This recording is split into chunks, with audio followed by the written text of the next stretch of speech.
I will now announce 5 measures to improve the flow of credit to the real economy. 1. To expand the scope of capital market lending by banks, it is proposed to provide an enabling framework for Indian banks to finance acquisition by Indian corporates. Some of the acquisition finance related to infrastructure companies is already available, already provided. We propose to now expand it. 2. It is proposed to A. Remove the regulatory ceiling on lending against listed debt securities, and B. Enhance limits for lending by banks against shares from rupees 20 lakh to rupees 1 crore per person, and for IPO financing from rupees 10 lakh to 25 lakh rupees per person. These had not been revised for some time.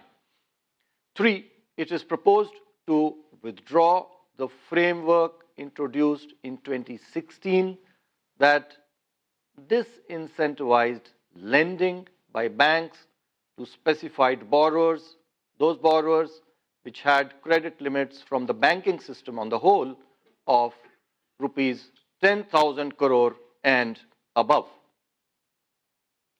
While the large exposure framework since put in place for the banks addresses credit concentration risk to a particular entity or group at an individual bank level, concentration risk at the banking system level, as and when considered necessary, will be managed through specific macroprudential tools. 4.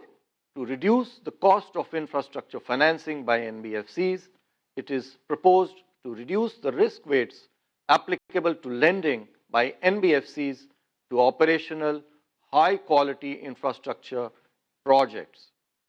This should give a boost to funding for infrastructure in the country. 5. Since 2004, about 20 years ago, licensing for UCBs, the urban cooperative banks, had been paused. No license has been given thereafter. Considering the positive developments in the sector, including legislative amendments in the Banking Regulation Act during the last 2 decades, and in response to the growing demand from the stakeholders, we propose to publish a discussion paper on licensing of new UCBs.